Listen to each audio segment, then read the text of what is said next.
하나님은 영이시니 예배한 자가 신령과 진정으로 예배할지니라. 아멘. 다 같이 일어나셔서 1장 찬송 함께 드리겠습니다.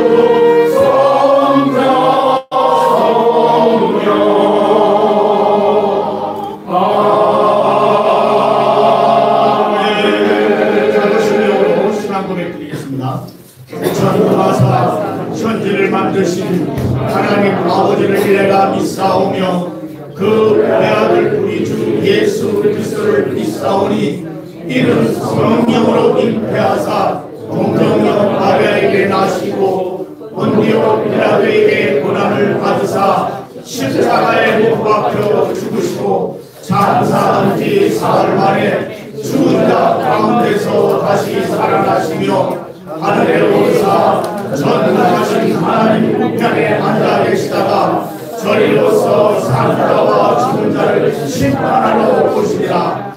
성령을 믿사오며 거룩한 공예와 성도와 서로 교통하는 것과 죄를 사하여 주시는 것과 몸이 다시 사는 것과 영원히 사는 것을 믿사옵나이다. 아멘. 자리 앉아주시기 바랍니다. 찬송가 400장 주의 진리를 위하여 십자가 돌리기 찬양합니다.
시민단체 총재이신 도종묵 장로님께서 나오셔서 기도해 주시겠습니다.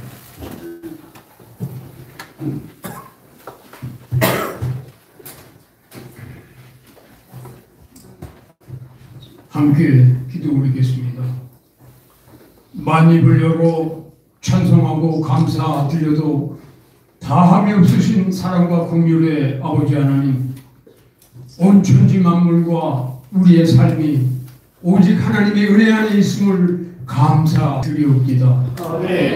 오늘도 저희를 일일이 지명하시어 새소년 117차 복음에 참여케 해 주옵시고 먼저 거룩한 예배를 드리게 해 주시오니 더욱 감사드리옵나이다. 일상 진노의 자식으로 죄로 말미암아 죽을 수밖에 없던 저희를 십자가의 보혈로 속량하시고 약속의 백성 선교의 종으로 삼아주신 크고 놀라우신 은총을 찬양하오며 거룩하신 아버지 하나님, 회개와 기쁨의 감사가 드리는 저희의 예배를 영과 진리로 친히 인도하여 주시옵소서. 만유의 주제이신 하나님, 빠른 것이 세월이라지만 폭염 속에 추석이 왔는가 싶더니 가을도 깊어져서 어느덧 단풍의 계절을 맞으며 지나간 10달을 돌이켜봅니다. 언제나 격동이요 격변이요 다사다난이라는 역사였건만 참으로 저희는 말세지만의 격변을 보고 있습니다. 한국 현실에 꼭 필요하고 맞는 합헌적인 계엄령 선포가 있었건만 훌륭하고 유능한 대통령의 탄핵과 구속사건, 부정으로 점철된 대선과 참으로 어처구니 없는 정권의 탄생, 반세기를 발전시킨 선진 한국을 삽시간에 송두리째 파괴해 나가는 집권당과 심지어 간첩청이나 경력이 있는 인물의 국가 주요 공직 임명과 함께 중공의 노골적인 내정 간섭, 그 비하 공산 사회주의 정치를 펴나가며 자유민주주의마저 대한민국에서 사라지게 만드는 위기 속에서 이제는 건국일에 교회와 기독교마저 파괴하는 정책을 실행하기에 이르러 싸우며 세계가 부러워하는 대한민국의 위상을 외교에서마저 조롱의 대상이 되게 만들어 국격을 떨어뜨리고 나라 곳곳에서 들리는 기업인들과 자영업자들의 단식과 백성들의 염려가 절제절명의 벼랑으로 치닫고 있사옵니다. 더욱이 무서운 것은 가마솥에 들어앉아 밑에 불이 타고 있는 줄도 모르고 눈만 멀뚱이고 있는 청년 대학생들의 위기 불감증이오니 살아계신 하나님, 저희가 두 손들어 경배하오며 부르짖사옵니다. 불쌍히 여겨 주시옵소서. 이 모든 재앙이 교회와 크리스천 자신들의 죄로 인함임을 깨닫게 해 주시옵기를 간절히 악망하옵나이다. 주님의 몸 되신 성전을 더럽힌 죄와 기름 부음 받은 자들의 죄를 용서해 주옵시고 공의와 정의를 저버린 이 나라 지도자들의 죄를 용서하여 주시옵시고 위기의 고비마다 공의를 베푸시고 만국에서 건져주신 그 크신 은혜로 목사 장로들이 굵은 베옷을 입고 제리에 함께 하옵시사 회개의 은총을 이 땅 이 나라에 내려 주시옵기를 간절히 기도하옵나이다. 무엇보다 사라의 교회에서 개최한 WEA 총회 등 설교를 하면서도 예수를 안 믿는 목사들과 배교하며 우상 마귀의 양다리를 걸치고 있는 사건들이 비로소 성경을 하나님의 말씀으로 봉독하게 해 주시옵기를 간절히 구하옵나이다. 은혜가 한량없으신 하나님, 지구촌 온 백성에게 구원을 베푸시고자 세계 선교연대를 세워주시고 귀한 종들을 보내주신 은혜에 감사드리옵나이다. 위마에 세우신 대표 최요한 목사님의 신임을 늘 강건케 해 주시옵기원하오며 더하시는 영역과 거룩한 권세로 막히신 막중한 기부를 충성되이 운영해 나감에 조금도 부족함 없게 하여 주시옵소서. 특별히 말씀을 선포하시는 명동 국제교회가 날로 부흥하고 초대교회와 같이 칭찬받게 해 주시옵기를 간구하옵나이다. 주님, 이 시간에도 아프리카 오지에서 빵 공장을 건립하고 계신 이선구 이사장님과 함께 동행해 주옵시기 원하옵고, 현장 사역과 식량 구호품 전달에 순조로움이 있게 해주시옵소서. 종을 보내시는 곳마다 하나님의 나라가 세워지고 미국의 기독교 국가가 모두 되게 하여 주시옵소서. 아멘. 강창렬 목사님의 섬김과 충성을 기쁘게 받으시는 주님, 강 목사님에게 건강과 평강을 늘 더해 주시옵기 원하옵고, 언제나 본이 되는 모퉁이 돌로 쏘주시옵기를 간구하옵나이다.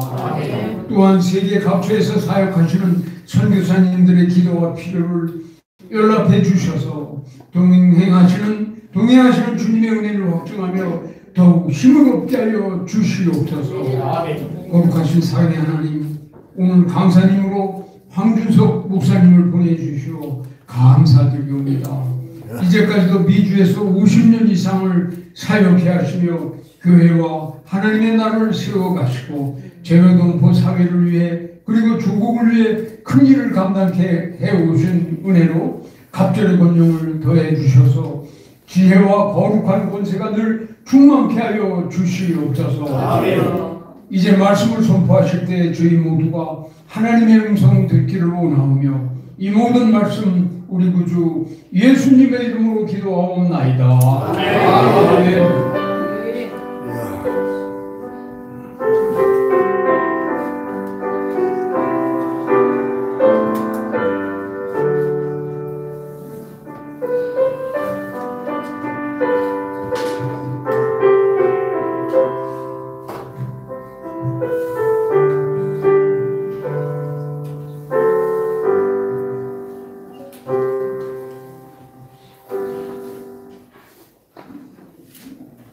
가나 선교 사역을 하시는 유정미 선교사님 나오셔서 하나님의 말씀 갈라디아서 5장 1절 말씀과 로마서 16장 25절에서 27절 성경 공독해 주시겠습니다. 신약 307페이지와 263페이지가 되겠습니다.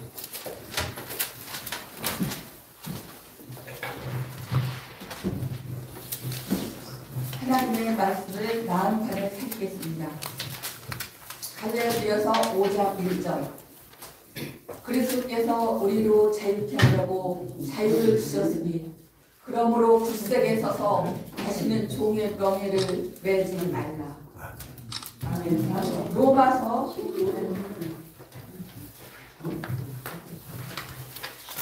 16장 25절에서 27절 말씀입니다. 봉독하겠습니다. 나의 복음과 예수 그리스도를 전함은 영세 전부터 감추었다가 이제는 나타내신 바 되었으며 영원하신 하나님의 명을조차 선지자들의 글로 말미암아 모든 민족으로 믿어 순종케 하시려고 알게 하신 바 그 비밀의 계시를 조차 긴 것이니 이 복음으로 너희를 능히 경고케 하실 지혜로우신 하나님께 예수 그리스도로 말미암아 영광이 세세토록 있을지어다. 아멘.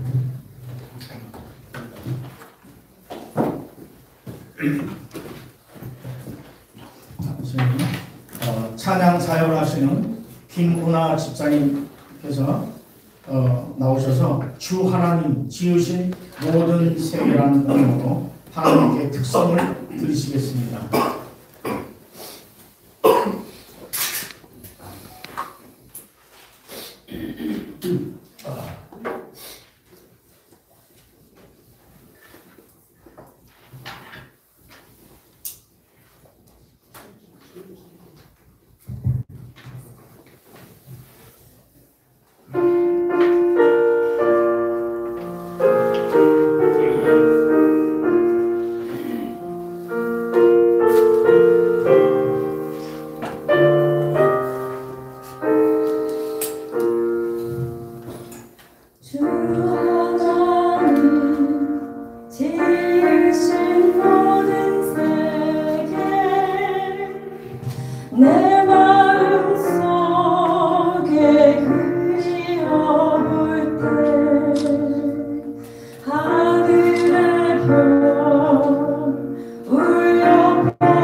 나경소리 엎드려 경배하며 영원히 주를 찬양하리라. 주님의 높고 위대하심을 내 영혼이 찬양하네. 주님의 높고 위대하심을 내 영혼이 찬양하네.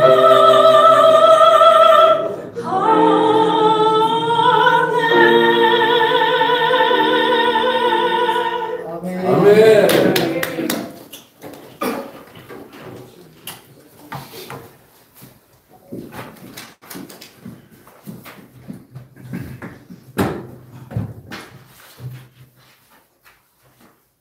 이제 찬양 우리도 사용하신 분이 조인아 전사님 나오셔서 날 세우시네 라는 공명으로 하나님께 연주해 드리겠습니다.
정상화 목사님을 간략하게 제가 소개 말씀드리겠습니다. 우리 황우성 목사님은 필라델피아에서 미국 필라델피아 큰 믿음교회에 담임하시고요. 문화원 네트워크 공동 대표를 하시고 지금 이승만 기념사업회 지회장님을 맡아서 우리 대한민국의 건국정신 함양에 힘쓰고 계시고 좀 활발하게 활동하시는 우리 황 목사님이십니다. 테레비하고 다 나오시고 계십니다. 오늘 목사님 나오셔서 오늘 민족 목회라는 제목으로 말씀을 드릴 때 아멘을 하셔서 큰 은혜 받으시기 바랍니다.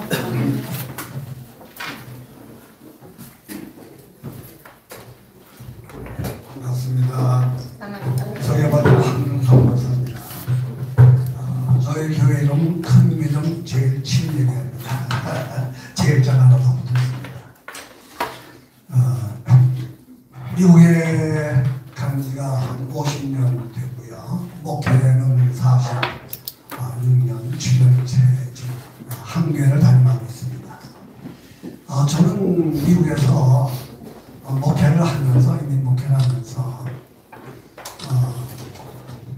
여러 가지 그냥 개교의 목회뿐만 아니라 여러 가지 일들을 많이 관여하게 됐습니다. 그 중에 몇 가지 일들을 하나는 이제 아무래도 지역사회에 있으니까 지역사회에 이제 목사회 또 교회 협의회 거기에 관련해서 모든 이제 장직을 다 마쳤고 또 교단적으로는 다른 거는 모르지만 각 개교회가 각자 본인이 원하는 목회 방향대로 목회를 하더라도 선교와 교육만은 함께 해야 되지 않느냐. 그래서 뭉친 게 이제 남친의 교단입니다. 4만 교회가 좀 넘는데 그 교단에 이제 한인 총회가 거의 한 800교회 되는데 그 교단장을 좀 지냈고요. 그리고 이제 한국에 있는 동포들이 많은 어려움을 미국에서 생활하다가 저희 방랑이가 특별히 이제 흑인들과의 분쟁이 많아서 과거 70년대, 80년대에는 매년마다 몇 명씩 각 도시마다 죽어나가는 일들이 많이 생겼었거든요. 그래서 이 문제를 어떻게 풀면 좋겠나 해서 인종화해 운동을 해서 한 35년 동안 흑인과의 분쟁 사역을 감당해서 지금까지도 하고 있습니다. 그러다 1990년대에는 한반도에 어려운 문제들이 계속 있어서 계속 남북 간에 전쟁을 없애야 되지 않느냐 해서 남북한 평화 통일 운동을 시작을 해서 제가 90년대 초반에 이북을 2번 방문해서 남북 간의 정상적인 외교 관계가 좀 원만하게 진행될 수 있도록 그런 일을 했었습니다. 그러다가 이제 제가 2000년도에 들어와서 이승만 대통령에 대한 제 존경을 이렇게 보면서 다시 이승만 대통령에 대한 것을 깨닫게 돼서 그 다음부터는 이승만을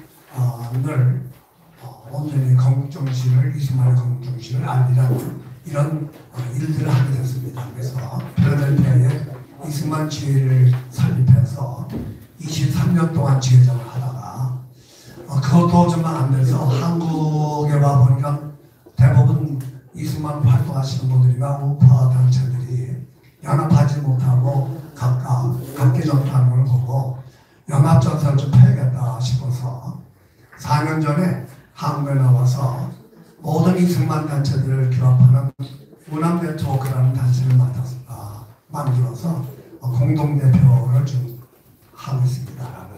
그러다가 우리 집사람이 먼저 또 하나님께서 은혜를 주셔서 마지막 때에 이방인의 때가 차면 하나님의 말씀대로 이방인들 때가 차면 이스라엘 백성들이 다시 돌아와서 마지막 하나님 나라가 완성되어지는 이것을 보여주셔서 이스라엘 선교에 대한 관심을 가지고 인터내셔널 원 유멘 미니스트리라는 이스라엘 선교단체 국제대표를 맡아서 일을 하고 있습니다.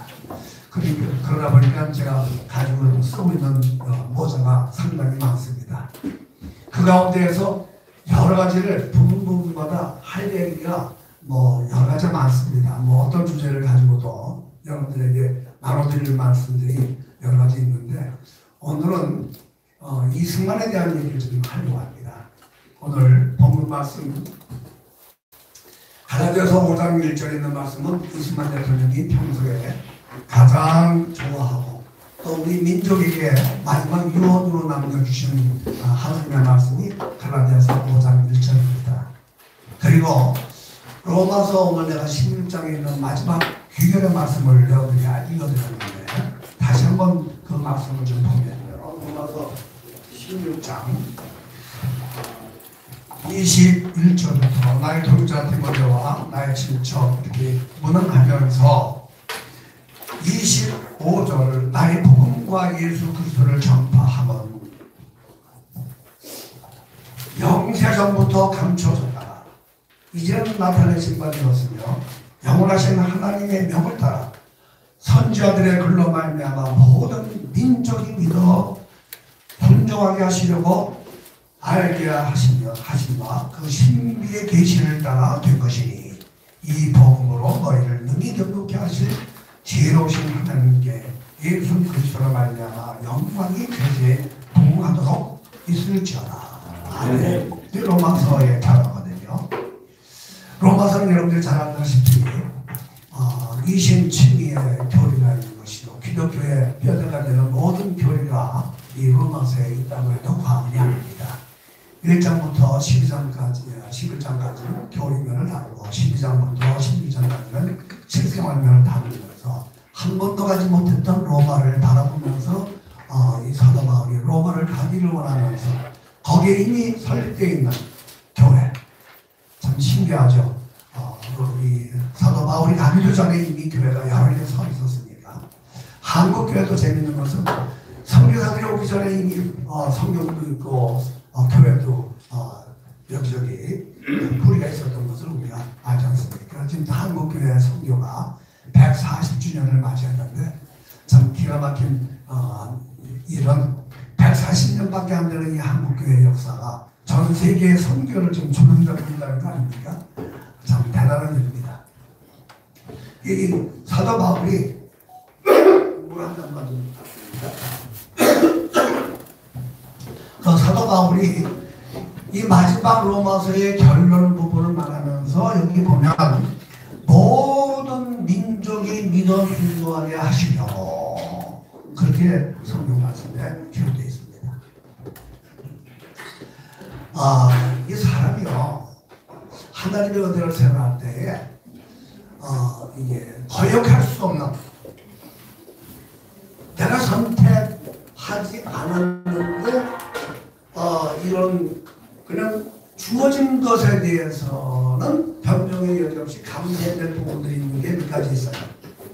예를 들면 여러분들이 부모님은 여러분들이 선택하지 않잖아요. 그건 하나님이 주신 거예요. 또 여러분들이 한국 백성으로 태어난 것도 하나님이 주신 거지 여러분들이 선택한 거 아니에요. 이왕 태어나려면 좀 빌 게이트나 이번에 어떤 황씨가 대단하대. 젠슨 황. 근데 황씨가요, 내가 참원 황씨인데 황씨가 세계적인 족보입니다. 세계적인 족보를 가진 게 몇 개밖에 안 되는데 황씨는 세계적인 족보로 한 1600만 명이 된다고 해요. 한국 사람들 가운데 전 세계적으로 황씨를 가진 사람들은 정치인들보다는 경제권을 잘 합니다. 황요 장로가 옛날에 정치회장을 지냈는데 그분 얘기 들어보니까 그래요. 황씨 이름만 가지면 먹을 건 걱정하지 않는다고. 어쨌든 하나님께서 이렇게 어느 가정에 태어나서 부모를 갖게 한다거나 어느 민족을 이렇게 한다든가 이런 등등의 문제는 이건 내가 선택권이 있는 게 아니라 주어진 거거든요. 이 인종 문제를 다루다 보면 그거예요.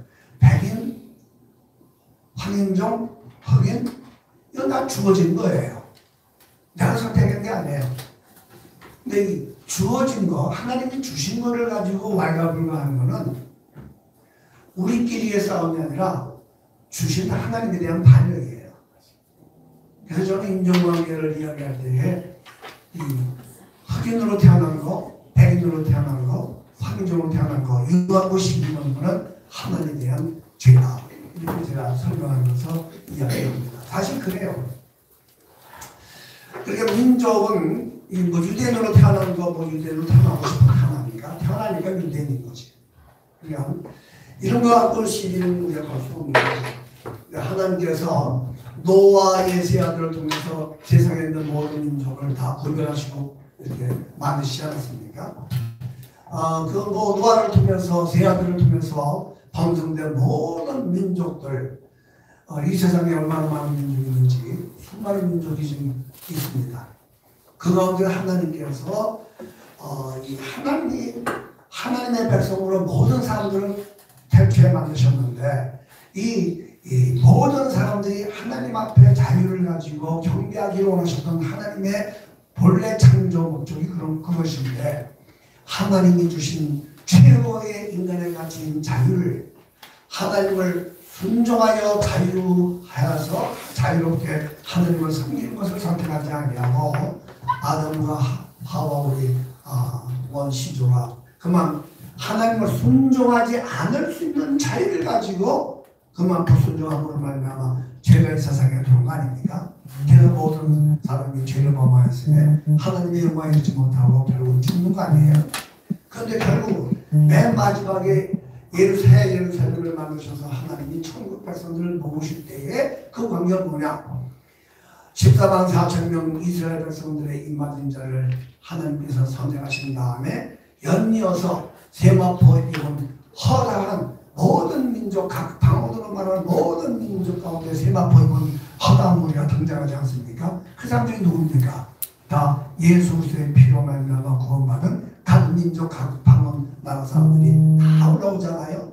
그렇게 해서 결국 이스라엘 백성들과 또 다른 민족들과 모든 민족들 가운데서 예수 그리스도에서 하나가 되어진 에베소서 2장 15절에 있는 말씀대로 그리스도에 있는 한 세 사람, 그 세 사람이 바로 예수를 믿는 사람들이고 그 세 사람이 바로 하나님의 새로운 백성이 되어서 하나님께 영광을 누리는 마지막 예루살렘에 입성해서 천국에 우리가 살게 되는 거 아닙니까? 이것이 결국은 모든 성경의 이제 마무리가 되는 것인데 그 가운데에 하나님께서 이렇게 모든 민족을 다 각각 분산시켜 주는 그 가운데서 예수를 말미암아 구원받게 하시려고 아브라함을 선택해서 유대인 백성을 유대인과 특별한 기회를 맺으시고 그걸 통해서 하나님과 이스라엘 백성들의 관계를 통해서 모든 민족들이 그걸 본받아서 하나님을 믿게끔 하는 것 이것이 하나님의 전체적인 이런 성경의 해석이고 또 결론이라고 생각합니다. 그러니까 사도 바울이 예수를 믿는 사람으로서 로마에 있는 사람들에게 복음을 증거하면서 또 아시다시피 1차, 2차, 3차 전도에 연결해서 수많은 사람들에게 복음을 증거하는 선교사의 생활을 하면서 이방인들의 사도가 되어서 예수 믿게 하면서도 로마서 9장부터 11장까지 그 중심에 로마서의 모든 일들 교리적인 문제를 담다가 그 로마서 9장부터 11장 사이에 느닷없이 자기 민족 이스라엘에 대한 얘기를 다시 시작을 하면서 이스라엘의 구원을 위해서는 내가 그리스도에게서 끊어질지라도 내가 원하는 바라 그러면서 자기 민족에 대한 이야기를 해요. 그러니까 예수를 믿는다고 하는 것이 나 혼자만의 구원이 아니라 하나님께서 주신 마음은 나를 통해서 결국 내 민족에게 구원을 증거하는 것이 1차적인 예수 믿는 사람들의 의무요 책임이라는 것이 사도 바울이 이 로마서 10장 마지막 부분에서 우리에게 보여주는 것이라고 생각을 합니다. 이스라엘과 이스라엘을 비교하면 참 여러 가지 비교할 것이 많습니다만 이스라엘의 크기는 여러분들 잘 아다시피 우리나라 강원도 땅밖에 안 되지 않습니까? 조그만 땅 정도예요. 우리는 거기에 되면 대국이죠. 그런데 이스라엘의 지정학적인 위치가 참 묘해요. 여러분이 알다시피 유럽과 아프리카와 아시아를 이루는 관문 속에 있지 않습니까? 통로 속에. 그래서 밤낮 이게 강대국에 의해서 서로 간의 전쟁에 일어날 때마다 통로가 되어지는 지정학적인 위치 때문에 특별한 그런 정세를 감당할 길이 없을 정도로 어려움을 겪었던 것이 바로 이스라엘입니다. 그간에서 지금까지 살아 생존하는 것이 참 기적이죠. 1900년 동안 나라도 없던 나라가 갑자기 1948년에 우리나라가 독립되듯이 거기도 독립돼서 나라를 이루지 않는가 하는, 지금 온 나라의 온 세계의 모든 초점이 이스라엘에 지금 집중되어 있어서 이스라엘의 상황이, 그 조그만 나라 하나에 들어가는 상황이 전 세계를 지금 움직이고 있는 것 우리가 보고 있지 않습니까? 오늘 지금 현재 에이펙이 지금 경제에서 열리고 있는데 한국도 마찬가지인 것 같아요. 한국도 아시아 대륙의 동북안에 아주 꼬리처럼 조그맣게 붙어있는 마청자풀이 같은 이 나라, 그것도 모자라서 반토막이 난 이 대한민국 조그만 땅덩어리, 이게 처해 있는 상황을 보면 옆으로는 대학 넘어서 일본이 있고 위에는 러시아라고 하는 큰 검이 있고 옆에는 중국이라는 나라가 있고, 이 세 나라 속에서 반같이 이렇게 저렇게 겪으면서 어려움을 당했던 이런 대한민국, 특별히 대한민국은 이스라엘과 조금 좀 더 특이한 것이 아니라 했습니다. 물론 이스라엘도 강경 때문에 어려움을 많이 당하고 수많은 분쟁이 있었지만 특별히 한국은 바로 1917년에 일어났던 볼셰비키 혁명 이후에 이 소련이라는 나라로부터 시작된 공산당이라는 이 어마어마한 마귀의 사탄, 이 세력 속에서 이 대한민국이 엄청난 거의 사상전, 체제전 이것 속에서 지금까지 1917년에 일어난 그 혁명으로 인해서 지금까지도 현재 우리가 살고 있는 이 시점에도 그것 때문에 어려움을 겪어서 장동혁 국힘당 대표가 돌아오는 지방선거는 체제전쟁이다, 이렇게 뉴스에 이야기하는 걸 들어봤습니다. 진짜 체제전쟁, 민주주의냐 공산주의냐, 이걸 가지고 지금 대결해야 되는 그런 구도 속에서 있는 것을 우리가 지금 목도하고 있습니다. 대한민국, 이 대한민국은 있을 수 있는 나라가 아닙니다. 여러분들이 역사를 뭐 대충 아시겠지만은 1919년에 3.1운동이 일어나서 임시정부가 이제 만들어졌을 때에 한 여러 개가 만들어졌죠. 노르웨이도 만들어지고 중국에도 만들어지고, 그리고 또 이 대한민국 안에도 만들어지고 여러 개가 만들어지다가 결국은 하나의 임시정부로 통합이 되지 않습니까? 통합이 되고 난 다음에 거기에 대표를 다 누구를 세우냐면 이승만을 세웁니다. 이승만은 그 당시에 대한민국에 있던 사람도 아니에요. 그런데 이승만을 거기다가 대표로 세워서 이승만으로 하여금 그 모든 우리 임시 정부를 대표해서 일을 할 수 있도록 만들었습니다. 도대체 이승만이 누굽니까? 이승만은 1875년에 태어나서 아주 몰락한 양반 집안에서 왕족이라고 하지만 몰락된 그 왕족에서 이게 과거 시험을 봐가지고 출세기를 열어야 되는데 어머님이 하도 딱하니까 이 아들을 가르쳐서 한국을 하나 보내가지고 이렇게 과거 시험에 붙어서 몰락한 우리 집안이 이렇게 되어서 정말 신동이라고 불리는 이승만에게 여러 가지로 좀 한국을 가르쳐서 정말 똑똑한 이승만이 과거 시험 제도에 입학할 응시할 나이가 있는데 그때부터 과거 시험을 치르게 했는데 실력으로 보면 1등인데 할 때마다 떨어지는 거예요. 떨어지는 이유는 다른 것이 아니라 그 당시에 이미 고종 말기에 뇌물을 줘야만 이게 통과가 되기 때문에 뇌물을 주지 못하는 이승만의 가능을 볼 때는 도저히 이것이 승패가 없는 데다가 하필이면 가보공장 이후에 그나마나 출세길이 열리는 이 과거 시험 제도도 없어지지 않았어요. 그러니까 낙방에서 희망이 없다고 생각하는 이승만에게 서당 친구가 찾아와서 서양 학문으로 이제 배우는 학교 학교가 있으니까 거기서 우리 영어나 배워가지고 영어를 배우면은 출세길이 열린다더라. 그 얘기 듣고는 난 뒤에 배지의 학교 아닙니까? 배지학당. 그 배지학당에 가서 2년 만에 얼마나 이 머리가 천리인지 들어가자마자 6개월 만에 영어를 배워가지고 영어 보조교사가 됐다고 하니까 대단한 실력이죠.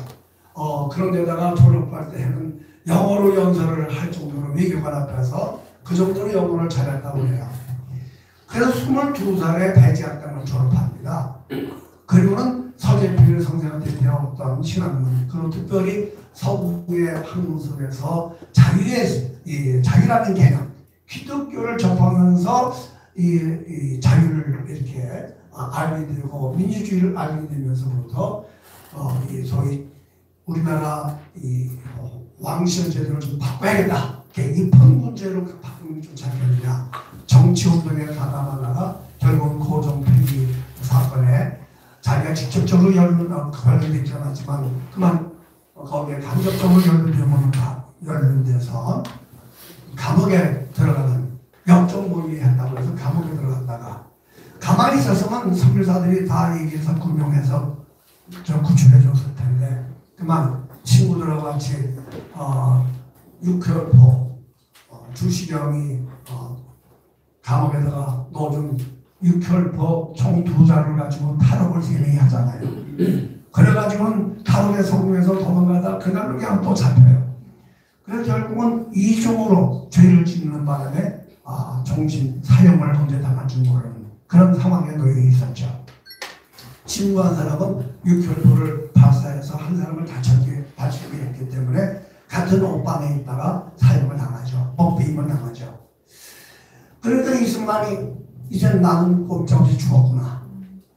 24살의 혈기가 완성한 청년, 애국 청년, 나라를 개혁해보겠다는 그런 혁명투사가 이제는 죽음 앞에 놓여서 살을 차고 언제 죽음을 당할지, 내 이름을 불러서 언제 내가 사형을 당할지, 내 목에 언제 칼이 떨어질지 모르는 그런 상태 속에서 마침 선교사가 반입해준 성경책을, 신약 성경책을 연구된 것을 읽기 시작합니다. 그러다가 어느 날 문득 선교사가 배지학당 다닐 때 했던 말이 생각이 나는 거예요. 그 생각은 뭐냐면 누구든지 죄를 회개하고 하나님 앞에 기도하면 하나님은 응답해 주신다. 그 말이 생각난 거예요. 배지학교 다닐 때에 이승만이 어머님에게 약속한 게 하나 있었어요. 그 약속은 뭐냐면 어머님은 철저한 불교 신자였기 때문에 너 거기 들어가게 되면 넌 야석이었는 거 아니냐? 그러면 안 된다고 얘기하니까 어머님 절대로 그럴 리 없습니다. 난 절대로 이 야석을 믿지 않겠습니다. 그렇게 약속을 하고 배지학교 들어갔기 때문에 이승만이 매일 있는 채플 시간에 들어가긴 들어갔지만 귓등으로 흘려들었지 한 번도 이 기독교에 대하여 접근해서 예수를 믿으려고 하는 생각을 저는 가지지 않았던 사람입니다. 그런 사람이 그냥 귓등으로 보냈던 말 가운데 누구든지 하나님 앞에 회개하면 하나님이 그 기도를 들어주신다. 그 말이 생각난 거예요. 그러니까 선교사님들이 듣든 아니 듣든 자꾸 이야기를 하는 게 언젠가는 물에 떠내려가는 것 같은 것 같지만 언젠가는 그것이 열매를 일으키는 때가 있으니까 낙심하지 않냐고 당장 선교의 열매가 없다 하더라도 여러분들이 힘을 잃지 말고 계속적으로 하나님의 말씀을 때려든지 보든지 전해야 될 그런 힘이 우리의 여기에 있는 줄 압니다. 이승만의 그 얘기를 듣고는 머리를 떨고 하나님 내 영혼을 구원해 주세요. 내 민족을 구원해 주세요. 두 마디 짧은 기도를 했다고 하잖아요. 그랬더니 갑자기 간방이 환해지면서 빛이 쫙 비치는데 그동안에는 자기가 선교사들은 우리나라를 강점하는 거 아니면 빼앗기 위하여 온 사람이다 라고 생각했는데 그렇게 미워졌던 생각이 어머니 사라지면서 저들이 진짜 좋은 거를 우리에게 주기 위해서 왔다. 우리를 도와주기 위해서 온 사랑의 사람이다. 그런 마음으로 바뀌는 거예요. 그러면서 거기서 성령 체험을 하고 예수를 믿게 되면서 성령을 더욱 열심히 믿기 시작하는데 원래 뛰어난 천재니까 이게 칼을 쓰고 옆에 사람이 한 장 넘겨주면 읽고 안 넘겨주면 계속 그걸 반복해서 읽고 읽다 보니까 성경을 얼마나 이 사람이 통달했는지 그 성경을 읽으면서 하나님의 은혜를 받고 예수를 믿는 거예요. 저는 이 대목에서 정말 감동되어지는 것이 예수 믿는 동기가 나하고 너무 천지 차이예요. 저는 중학교 3학년 때 친구 하나가 우리 대대장 같은 친구가 들어와서 저 밖에 클럽 하나가 생겼는데 그 클럽에 가면 저기 바이블 클럽이라는데 거기 오게 되면 학생들이 많단다. 그래 오시더라고요. 그래가지고 나간 게 이제 1962년도인가 그때에 김장한 목사님이 미국에서 와가지고 수원에서 학생들을 데려다 중고등학생들을 데려다 성경 가르치는 바이블 클럽이에요. 거기 가서 이 김장한 목사님이 또 하나님이 세상을 사랑하는 것을 보고 산 물고 이런 물결을 거슬러 올라가는 써보시고 그러시면서 성경 가르치는 때에 성경을 가르치다가 하나님을 사랑하는 얘기를 하고 그러고는 누구든지 예수 믿는 사람은 손 들으려고 했는데 갑자기 내 마음에 감동이 생겨서 손 들은 거 그때가 그게 예수 믿었던 동기였거든요. 여학생들 많다고 쫓아다니다가 내가 예수 믿었어요. 그때 나한테 그 말 한 친구가 김진표라는 친구예요. 김진표 국회의장하고 고백을 주고 그러니까 그 친구는 예수 믿고 국회의장 되고 나는 예수 믿고 목사가 되고 그 친구는 은퇴하고 나는 은퇴 안 하고 그런데 여러분들은 어떻게 예수 믿었어요? 어떤 분들은 부모가 예수 믿었기 때문에 모태 때부터 신자라고 하는 분들도 계시더구만. 그리고 어떤 분들은 어째 친구 따라 강남 가다가 어떤 자만 여러분들이 예수 믿은 동기하고 이승만이 예수 믿은 동기하고 한번 비교해 보세요. 어떤 믿음이 진짜 순수한 동기로 예수 믿게 되는가? 제가 그걸 보고 깜짝 놀랐어요. 내 친구가 정동대 감독의 목사를 하기 때문에 몇 번 가서 얘기하면서 물어봤더니 이승만이 거기 명예장로래. 옛날에 명예장로라고 해서 대통령 좀 됐으니까 믿으면 개떡 같아도 그냥 장로자 붙였나 보다. 보통 명예장로 그렇게 되는 거 아니에요? 죄송합니다. 명예장 진짜 명예장로는 계시지만 그런데 그렇게 생각했는데 보니까 그게 아니더라고요. 그래서 이승만이 그렇게 예수를 믿고 난 다음에 그럼 한성감에서 뭘 했는가? 우리는 교회를도 다니고 유명한 목사 밑에서 저 같은 경우는 김장한 목사 밑에서 평생 교육을 받았으니까 그 영향을 많이 받았죠. 여러분들도 좋은 목사들 밑에서 영향을 많이 받지 않았겠어요? 근데 이승만은 누가 목사였죠? 소요 한성 감옥에 죄수밖에 없는데 죄수가 전부 다 이승만을 가르쳤는지 모르지만 이승만은 거기에서 기도하고 거기서 찬송하고 거기서 자기가 성경을 읽는 가운데서 깨달음이 있어가지고 이렇게 예수 믿음이 이렇게 사는 거다. 그래가지고 병든 자에게라 의원이 있는 거다. 그 말씀 듣고는 콜레라가 전염병이 막 돌아서 하루에 몇십 명씩 죽어나갈 때에 에이브슨 선교사한테 얘기 들어가지고 양구에다가 죽어가는 콜레라 환자들 옆에서 같이 도와주면서 치료해주면서 그런 사람이 추천했던 사람이 이승만이에요. 그것만이 아니에요. 보니까 애들까지도 감옥에 들어와 있는 거예요. 애들이 그 당시에 왜 들어와 있는가? 그 당시에는 부모님이 지은 죄를 대신 복용을 하기 위해서 대신 형량을 살아주는 제도가 있었다고 그래요. 그래서 자녀들이 거기에 감옥에 와 있는 거예요. 그 애들 데려다가 가야경도 가르쳐주고 그리고 산수도 가르쳐주고 그러면서 학교를 거기서 시작을 했어요. 그러면서 거기에 보니까 하필이면 참 하나님의 우리는 항상 이거저거 하면 내 뜻대로 안 돼서 손해보는 것 같은데 하나님은 손해보시는 데가 없는 것 같아요. 다 그때 때를 맞춰가지고 죄수들이 그 한성 감옥에 들어오는데 보통 죄수가 들어오는 게 아니에요. 어떤 죄수가 들어오냐 양반, 그것도 고위급 관리, 그 당시에 협상, 오늘날로 말하면 차관급 되는 분들이 3명이나 잡혀 들어왔어요. 군수님도 잡혀오고, 그래가지고 그 사람들한테 그 사람들을 만났을 때, 이 사람은 이승만은 왕족 출신 아니에요? 그냥 선비 아니에요? 유학자.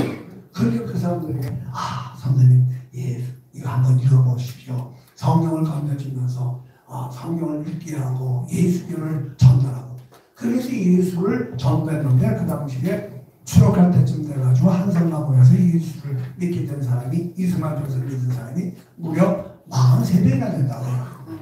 그 가운데 보면 홍재기, 이상재, 이준, 박용만 등등 할 것 없이 우리가 잘 아는 운동가들도 그 안에 많이 포함되어 있어요.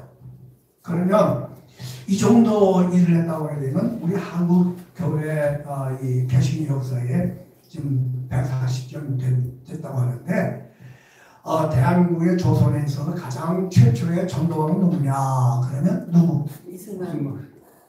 그런 말 해요? 교회에서 들어봤어요? 이승만 하면 런승만 그 얘기를 알지, 이승만을 최초의 전도왕이다 라고 얘기하는 사람 하나도 없어요. 이승만은 그 속에서 콜레라 병으로 죽어갈 때에 사랑의 실증을 했던 사람이 이승만이에요. 나도 죽을지 모르는데, 나도 콜레라 걸릴지 모르는데 무서운데, 진물 나는 사람, 콕콕거리면서 죽어가는 사람, 열이 나는 사람, 그 옆에서 죽어가는 그 사람 옆에서 형사급 강해져가지고 그 사람을 도와줬던 게 누구예요? 이승만이에요. 그리고 어린 나이들부터 시작해서 그 죄수를 다 가르쳤던 사람이 이승만이고, 거기에 있는 양반들한테 같이 협조를 받아가지고 학교를 운영을 했어요. 이승만을 마침 그때에 그 김영선 거기에 책 맡은 사람이 도와줘가지고 책을 많이 이 감옥에다가 놓아서 선교사들이, 야, 이승만이 예수 믿었더라. 이승만, 그래, 그 천재 이승만이 예수 믿었으면 조선 팔도 예수 믿는 거 시간 문제네. 그래가지고 선교사들마다 선교비를 가지고 이승만에게 좋은 책을 계속 발표해줬어요. 그래가지고 그 당시에 한성 감옥에 있었던 그 도서의 양이 거의 250권 이상 되는데, 이 군중 다음으로 제일 큰 도서관이었대요. 그러니까 이승만이 이 감옥 4년 7개월 동안 이 감옥에서 있으면서 예수를 믿었는데, 예수를 믿은 것 가운데서도 너무너무 훌륭한, 우리에게 예수 잘 믿는 평가는 어떻게 합니까? 장로님을 우리가 실천할 때, 장로님 뽑을 때 뭘 가지고 기준을 뽑으냐? 첫째, 출석, 주유석도 잘하냐? 11조 잘하느냐? 봉사 잘하느냐? 전도 잘하냐? 그런 거 보는 거 아니에요? 이승만을 보세요. 기도의 사람, 성경의 사람, 전도의 사람, 교육의 사람, 사랑 실천의 사람. 이쯤 됐으면 장로가 죽으면 되지 않겠어요? 여러분, 훌륭한 교회, 아주 명설교, 설교를 잘하는 교회, 제자운동 잘하는 교회, 이런 교회에서 신앙생활해야 하고 신앙이 커집니까? 이승만은 감옥에서 신앙생활했는데도 그런 훌륭한 신앙인이 됐어요. 제가 종종 다윗과 이승만을 비교하는데, 다윗도 신앙이 투철한 사람 아닙니까? 아주 보통 훌륭한 사람이 아니죠. 근데 다윗의 신앙이 어디서 생겼을까? 훌륭한 사부가 있었나? 목사님 있었나? 제사장 밑에서 있었나? 아니에요.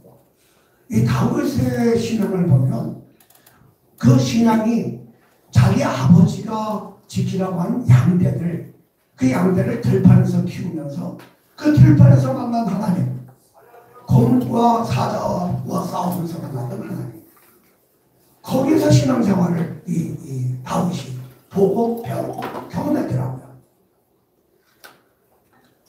그러니까 성경 밤낮 읽고 성경 줄줄줄 아무도 안 나고 새벽에 열심히 한다고 그래서 신앙생활 하는 게 아니에요.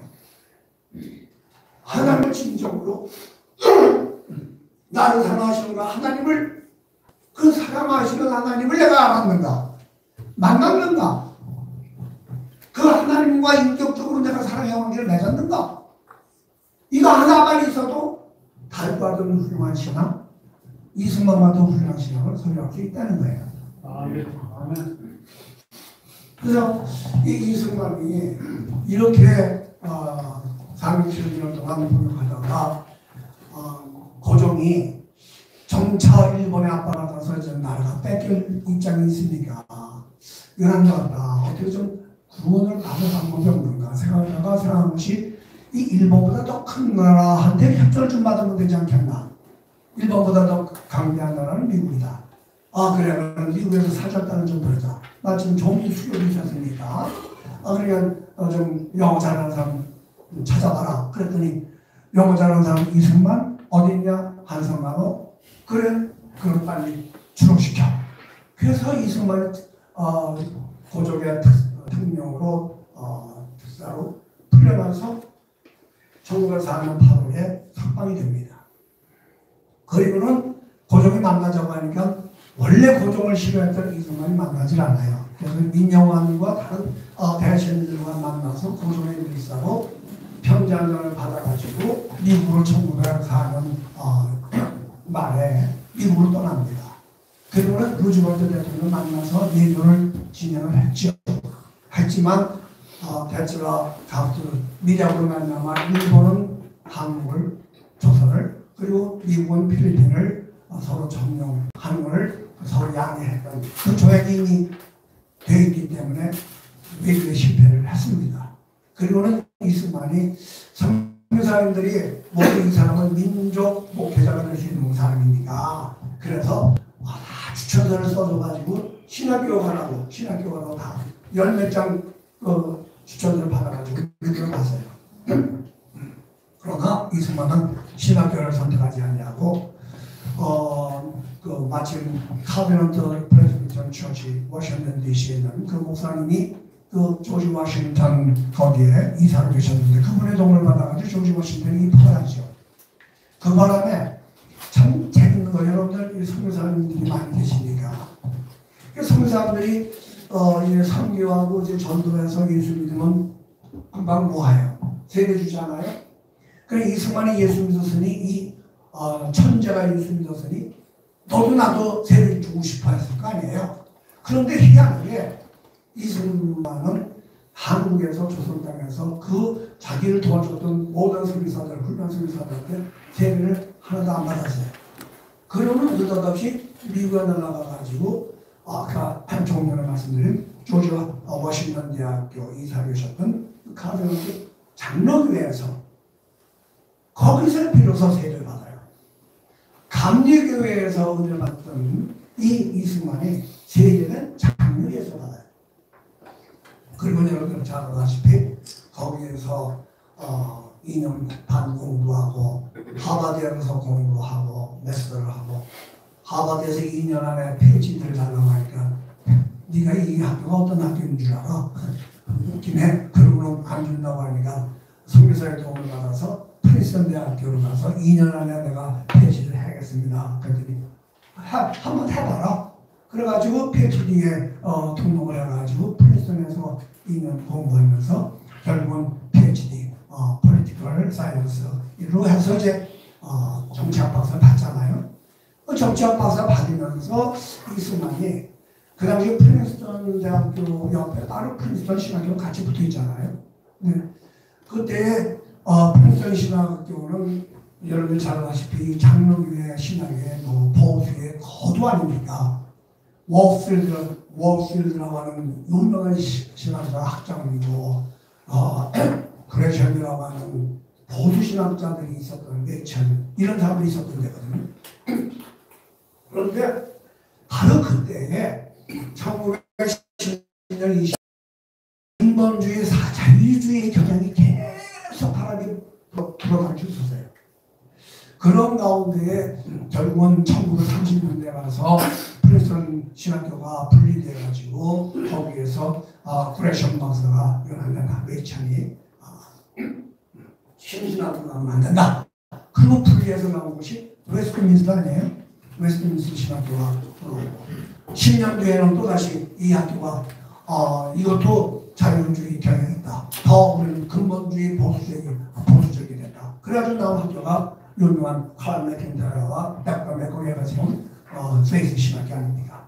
이렇게 이제 신학 사조의 흐름이 막 바뀌고 있는 그때에 바로 이승만이 거기에서 배치되면서 신학 과정들을 몇 가지 들었다는 거예요. 그래 이승만에 대해서 연구할 때 그 신앙이 거기에서 더 자기 신앙을 더 발전시키는 계기가 있었지 않았는가. 그런 1910년에 PhD를 이게 뭐 4, 5년 만에 이 학사, 석사, PhD를 만드는 게 이게 말이 되는 얘기입니까? 지금도요, 미국 내에서도 아무리 천재라고 해도 이승만이 밟았던 이 수순으로 그 짧은 기간 안에 학사, 석사, 박사를 받은 사람은 단 한 명도 존재하지 않아요. 그래 이승만이 그만한 학식을 갖고 있었기 때문에 나중에 우리나라 대통령이 돼서도 전 세계에 있는 어떤 대통령이나 높은 고위 관직들도 이승만을 함부로 대할 수가 없었던 거예요. 그만큼 이승만은 그런 아주 자료를 구비했던 사람입니다. 1910년에 배치를 받고 난 다음에 이 사람은 동양인 최초의 정치학 박사가 됐으니까 미국에 정착해서 교수도 할 수 있는 것이고 미국 신문도 따를 수 있는 것이고 더더구나 선생님 윌슨 우리 총장의 둘째 딸하고도 조금 가까웠던 사이니까 혹시 잘 발전하면 그 여자하고도 잘해서 결혼도 하고 미국 시민도 될 수 있는 그 길들이 여러 가지 있었어요. 이승만에게는. 그러나 1910년 받자마자 이승만은 한국으로 돌아옵니다. 조선으로. 뭘로 돌아오죠? YMCA 총무 학감이라는 그 직을 맡아가지고 한국에 와요. 한국에 돌아와서 YMCA를 통해서 우리 한국 사람들에게, 조선인들에게 이 기독교 신앙을 가르쳐야겠다. 청년들에게 기독교 신앙으로 사람을 바꿔야겠다.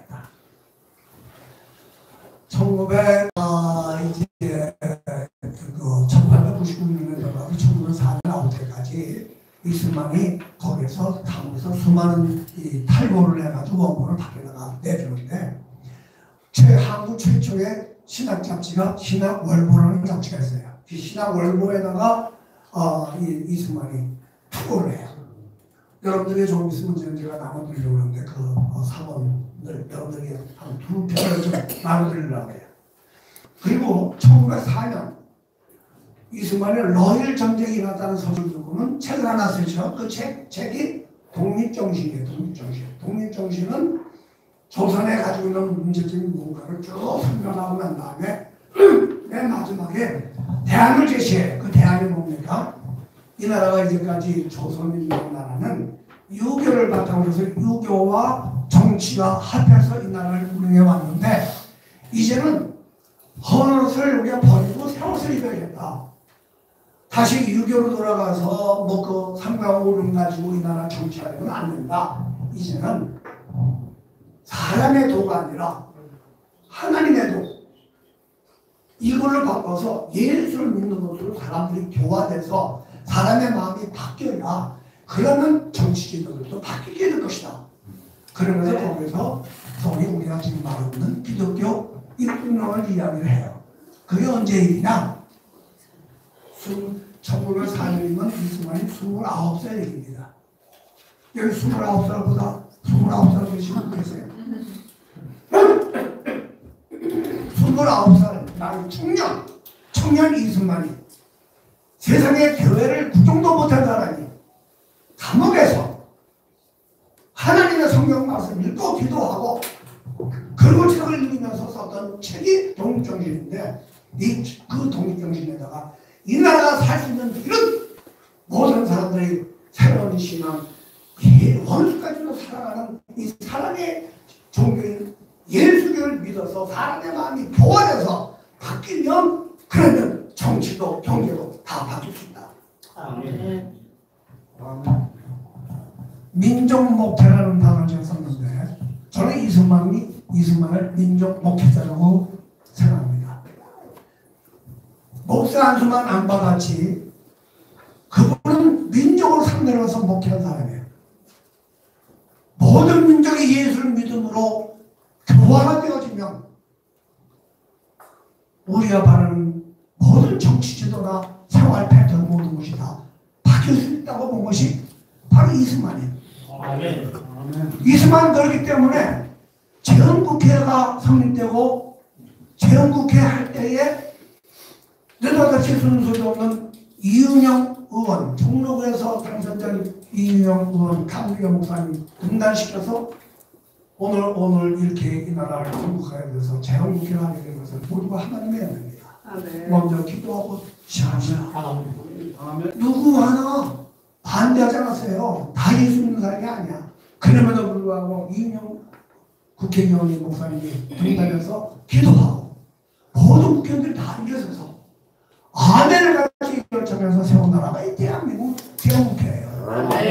그것뿐만이 아니죠. 이승만이 1948년 8월 15일 대통령으로 취임할 때에 헌법위에다가 자기가 일꾼들 정부책을 올려놓고 거기에 손을 얹고 하나님 것과 국민 앞에서 선사한 것이 바로 이승만 아닙니까?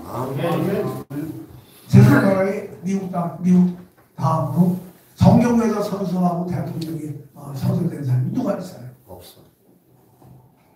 이승만은 1904년에 신화월보에다가 썼던 1903년에 썼는데 1903년에 썼던 거 1904년에 독립정신에 썼던 이 나라의 모든 민족이 예수교를 믿음으로 말미암아 마음이 교화되면 새 나라가 되어질 것이다.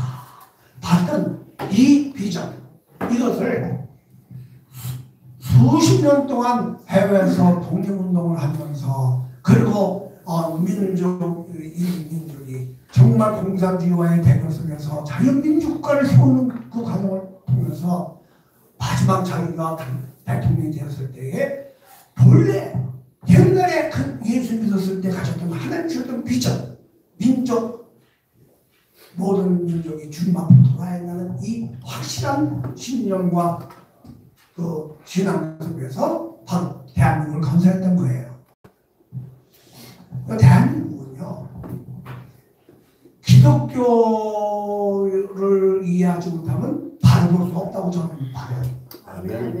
임시정부를 만들었을 때 임시정부 헌법에다가 이승만은 대한민국은 자유민주주의 성령에 입각한 그것을 분명히 못 받고 시작한 게 임시정부였습니다.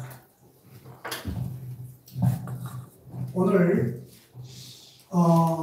이 신학계에서 거론되는 단어 가운데 하나가 여러분 그런 말 들어봤는지 모르겠습니다만 공공신학이라는 말 들어보셨어요? 공공신학, 퍼블릭 디올로지. 요즘 화두가 되어져 있는 것이 공공신학입니다. 이 공공신학이라는 건 뭐냐? 신앙을 그냥 개인적인 구원, 교회 안에서야만 신앙생활로 보지 말고 예수님이 너희가 세상의 빛이니 세상에 빛을 비치라고 하는 그 말씀대로 우리가 예수 믿는 이 믿음을 가지고 세상에 내 이웃에 그 역할을 하는 어떻게 하면 그렇게 할 수 있겠느냐 이거를 지금 분석하고 연구하고 제기하는 것이 신학계에서 지금 말하고 있는 공공신학이라는 것입니다. 옛날에는요 해방신학이다 민중 한 명은 예수 믿는 사람이 있고요 교회 다 나가요 장로도 있고 집단도 있어요. 그런데도 오늘날 대한민국의 정치 상황은 참 기가 막힐 정도입니다. 벌써 2년 됐나요? 미국 뉴욕에 있는 공화당 국회의원 하나가 하루에 위조했던 게 발각이 났어요. 그게 신문을 뜨자마자 그 다음날 엎어 서고 있죠. 정치계나 우리 목사계도 마찬가지예요. 목사 다 다른 건 다 용서가 있어도요. 정직하지 못하면은 끝나요. 미국에서 목회하다가 웬만한 실수는 접어줘요. 목회자가. 그러나 목회자가 정직하지 못하다. 그럼 끝나요. 아, 정직하지 않으면 또 어떻게 목회를 해요? 정치도 마찬가지죠. 정치도 정직하지 못하면 어떻게 공적 일을 수행할 수 있겠습니까? 근데 대한민국은 뭐 정직하지 않은 게 아니라 수단맘을 가지 않냐고 또 사기도 치고 뭐도 다 해서 그런 건 재주가 있어야 정치도 하고 또 하죠. 이승만 건국 대통령 그 신앙은 본인이 목사 안수를 안 하는 것 뿐이지. 처음 예수 믿었을 때부터 자기에게 비춰진 그 예수의 복음을 듣고 난 다음에 내가 바뀌듯이 예수 믿고 사람들의 마음이 바뀌면 세상이 바뀌겠구나. 그래서 민족공원 그리고 대한민국 이 나라가 기독교 나라가 되기를 원했던 것이 그래서 세웠던 나라가 대한민국입니다. 네. 아멘. 이승만의 정신이 이승만의 신앙이 되살아나야 대한민국이 삽니다. 제가 교회에서 설교하면서 목사님이나 성도들에게 가장 존경하는 우리 대한민국의 신앙인이 누굽니까? 영원 주기철, 손영원, 이제 한경민 목사님 뭐 좀 능나가요. 다 훌륭하신 목회자들입니다. 그분 목회자예요. 이승만은 이건 목회자가 아니라 전 국민을 상대로 해서 하나님이 우리에게 주신 가장 최고의 가치, 인간의 존엄성을 높이는 최고의 것, 죄에 눌려서 종으로 영원한 벌을 받을 수밖에 없는 그런 인간들에게 자유를 주시려고 그리스도께서 오셨다는 이 사실을 이승만이 경험합니다. 그리스도께서 우리에게 자유를 주셨으니 이 자유를 다시 빼앗기지 말고 굳게 해서 다시는 종이 되지 말자. 예수 믿는 이 자유, 예수 안 믿는 자유, 이것을 통해서 이 민족의 앞길을 내다보고 그리고 이 민족의 나라의 미래를 살폈던 이 이승만의 신앙의 정신을 우리가 보고 정치적으로 왈가분가하고 이것저것 이야기할 수 있는 것들이 많지만 그거는 정치 세계는 그럴 수 있을지 몰라요.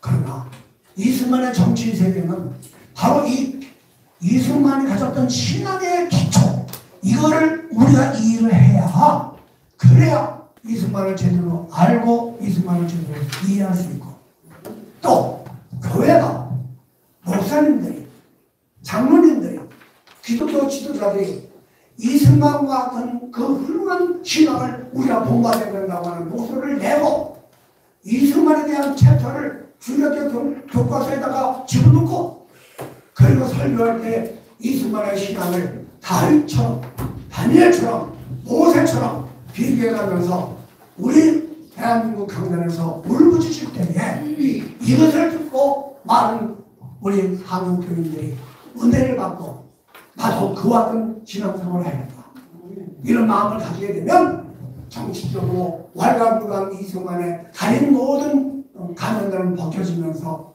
참된 진명록이 드러나고, 이승만이 그렇게 좋아했던 경천행위, 하나님 사랑, 이웃 사랑, 이것이 이 나라에 회복되었을 때에 대한민국은 정말 전 세계에 어떤가는 선교 국가가 될 것입니다.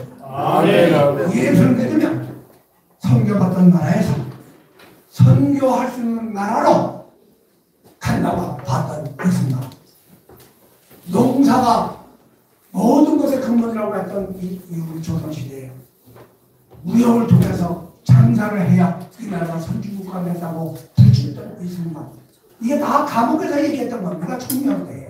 아멘. 이런 안목이 우리 모두에게 일어나서 정말 이승만을 그냥 정치적인 그런 우리나라 건국 대통령으로만 하지 말고 우리의 신앙의 스승으로 이렇게 훌륭한 신앙인이 있었는가 이걸 마음에 담으면서 정말 이승만을 더 열심히 여러분들이 알고 그리고 여러분들 드리기를 바랍니다. 장로님 여기 있는 요거를 좀 누가 좀 한 분씩 좀 나눠주세요. 장로님 이거 보면 여기에 제가 1903년도 3월과 8월에 이승만이 신학월보라고 하는 잡지에다가 기고한 기고문입니다. 여러분들 가운데 이 기고문을 처음 배하시는 분들이 많을 거예요. 여기 보면 정말 이승만이 어떤 신앙을 가졌는가에 대한 것을 여러분이 보시게 됐습니다. 이게 그리고 여러분 참고로 여러분에게 이 자료를 드리니까 이 자료를 읽으시고 더 깊이 이승만에 대한 깨달음을 가질 수 있기를 바랍니다. 여러분 할 말이 많지만 이 정도로 마치고 또 우리 이분들이 있으니까 같이 기도하고 마치도록 하겠습니다. 기도하겠습니다. 존귀하신 하나님, 사람을 당신의 형상으로 만드시고 영광을 받으시기를 원하셨던 하나님, 죄로 말미암아 그 모습을 찾지 못한 인간들을 긍휼히 여기셔서 빼앗긴 자유를 다시 주시기 위하여 동생분야 예수님을 땅에 보내주시고 십자가에 못 박아 우리 죄를 대신 갚아주시며 믿는 자에게 하나님의 자녀되어 자유로 하나님 앞에 나갈 수 있는 은혜를 허락하신 하나님의 은혜를 감사합니다. 이 복음은 한 민족이 아니라 온 민족이 그렇게 되기를 바라는 사도 바울의 그 간절한 바람, 바로 그것이 하나님의 마음이요 하나님의 뜻인 줄을 믿습니다. 여기 선교사님들 또 사랑하는 종들 하나님의 복음을 들고 정말로 주야를 가리지 않으려면 수고하시는데 오늘 말씀드린 이것을 실질적으로 체험하고 이것을 실천하기 위하여 애썼던 우리 대한민국의 건국 아버지 이승만 대통령의 신앙이 어떠한 것을 잠시 소개했은 이 이승만의 신앙을 다시 한번 살펴보고 우리들도 그 훌륭한 신앙을 본받아 우리 주변에 아름다운 주님의 빛을 비출 수 있는 빛의 자녀들로 만들어주셔서 자유케 하려고 우리를 부르신 하나님 모든 사람을 자유케 하는 능력을 사랑하는 종들에게 베풀어 주옵소서. 예수님 이름으로 기도하옵나이다. 아멘.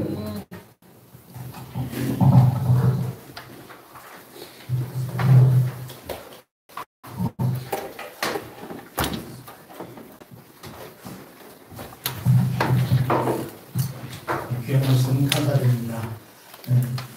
미국의 필라델피아 큰 믿음 제일 침례교회 이은성 목사님 나오셔서 헌금 기도해 주시겠습니다.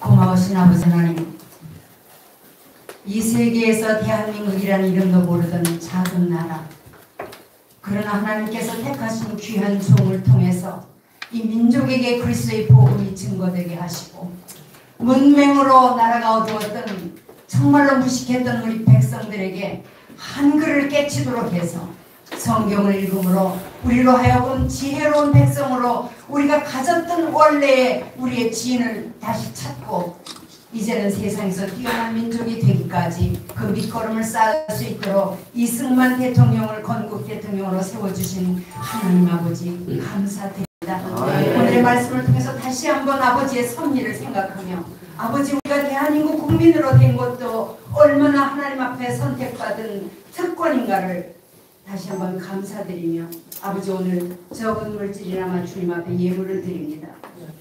과거의 엽전 두 입도 그냥 지나치시고 그냥 보신 하나님이 아니십니다. 우리의 드림이 마음이 있기 때문에 아버지 우리가 무엇으로 심든지 그대로 거두게 하시는 하나님의 법칙이 우리의 모든 삶 가운데 역사되는 줄 믿습니다.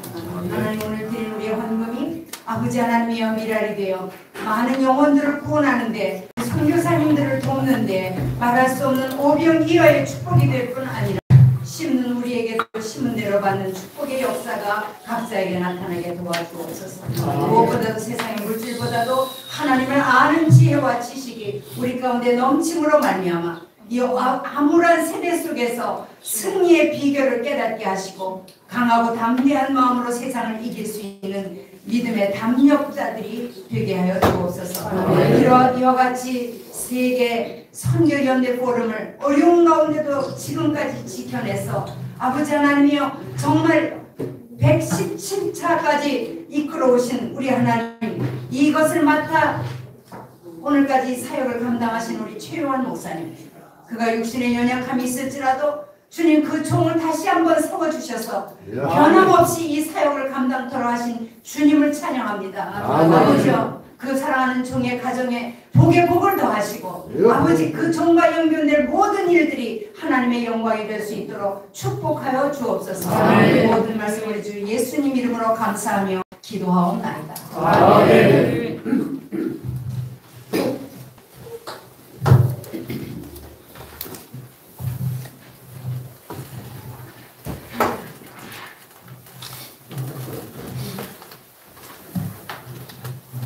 박원숙 찬양 성사님 나오셔서 헌금송을 드리시겠습니다. 하늘의 손으로 헌금 가드리겠습니다.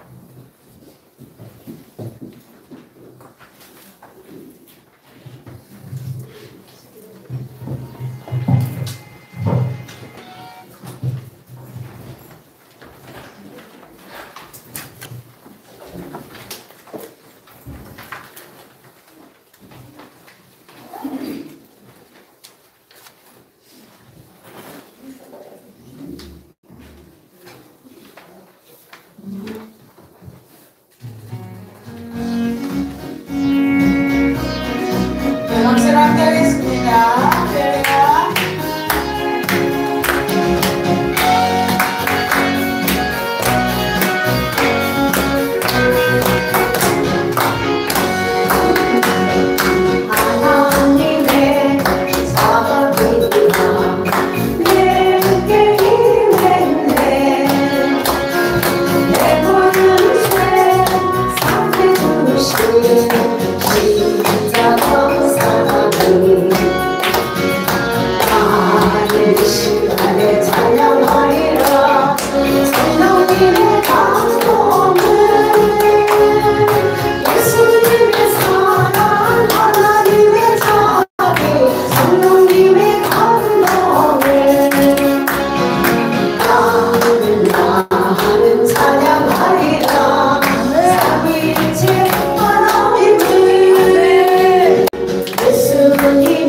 감사드립니다.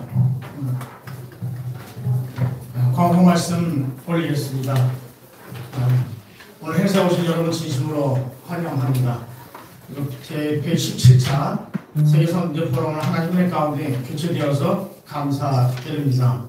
그리고 오늘 귀한 말씀을 전해주신 황유성 목사님, 미국의 필라델피아 큰 믿음 제일 침례교회 목사님께서 감사드립니다. 순서를 맡고 계시고 바쁘신 가운데 참석된 모든 교회로 진심으로 감사드립니다.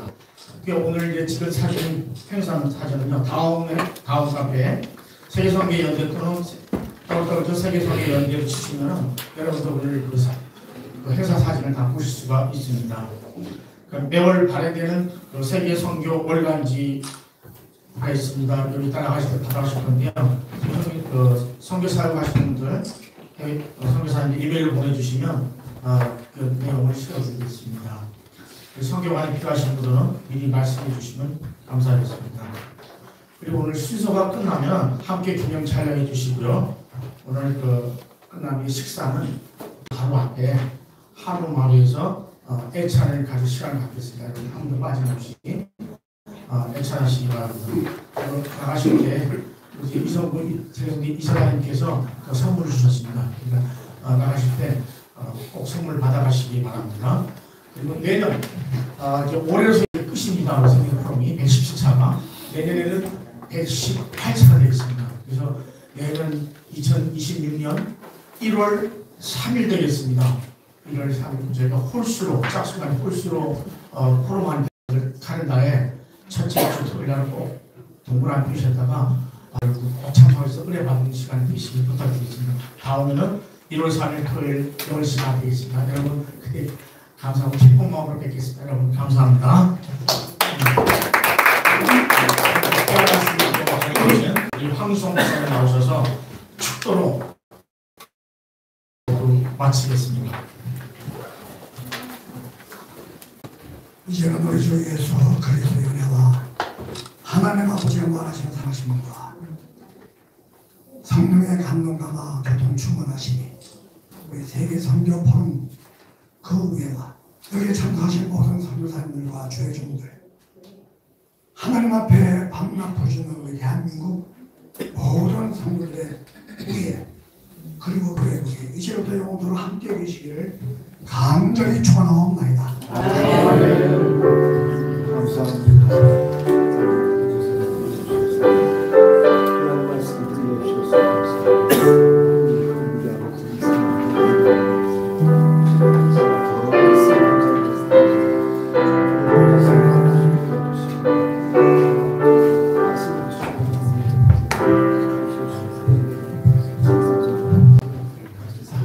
자, 영광의 박수 하나님께